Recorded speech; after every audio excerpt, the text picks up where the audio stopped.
Bonjour à tous et bienvenue dans votre journal des produits de bourse de l'Obstat du mercredi 26 juin. La bourse de Paris a retrouvé quelques couleurs après 5 journées de baisse. Le CAC 40 repart de l'avant sur un gain d'1,51% et repasse au-dessus des 3600 points à 3649 points.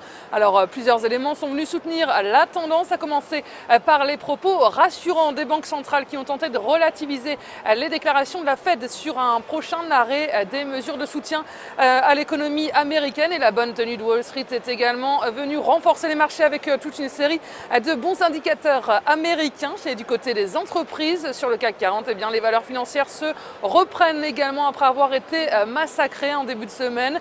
BNP Paribas est à plus de 89%, Crédit Agricole avance d'1,17% et Société Générale est à plus 0,49%. Et les cycliques sont à nouveau bien entourés, comme Lafarge qui grimpe d'1,74%, et seul le titre du laboratoire Sanofi termine en légère baisse. Et à Wall Street également, c'est le retour au vert, belle remontée des indices américains qui ont signé la veille leur plus forte séance de baisse en 9 semaines. La place new-yorkaise a été soutenue aujourd'hui, on disait, par de bons indicateurs américains. Les prix des logements sont en hausse pour le 15e mois d'affilée en avril. Les commandes de biens durables ont augmenté plus qu'attendu au mois de mai, hausse surprise également du moral des ménages sur le mois de juin. Il s'agit de leur plus forte progression en 5 ans. Et rebond également sur fond de nouvelles rassurantes en provenance des banques centrales. Des responsables de la Fed ont donc tenté de temporiser les déclarations de Ben Bernanke sur le retrait progressif du soutien à l'économie américaine. Et puis hier, la perspective d'une crise des liquidités en Chine avait fortement pesé sur les places financières.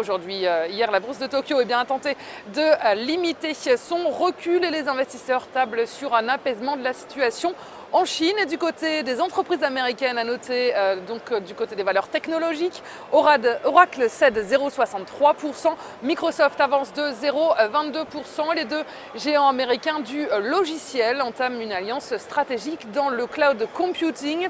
Et les banques regagnent du terrain, le dollar profite évidemment des bons indicateurs américains. L'euro s'efface à nouveau face au billet vert à 1,3091 $. Et les volumes sont en repli sur le marché des produits de bourse, avec 16,6 millions d'euros échangés dans une séance de rebond. Et concernant la répartition par type de produit, les certificats sont en baisse à 80% des échanges et les warrants sont à 20%.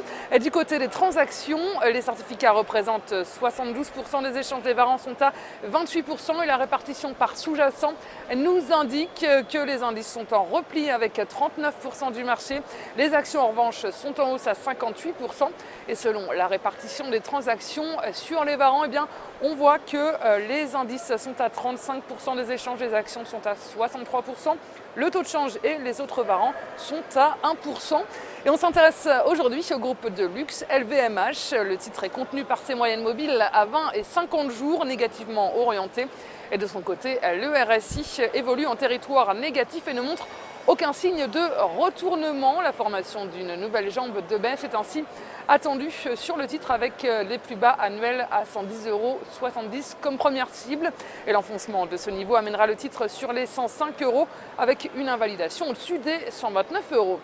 Et la stratégie qui vous est proposée pour jouer cette valeur, c'est l'achat du warrant put LVMH à 4813 T d'Unicredit au prix d'exercice de 120 € et d'échéance au 6 décembre 2013. Voilà, c'est tout pour aujourd'hui. Passez une très bonne journée et on se retrouve demain.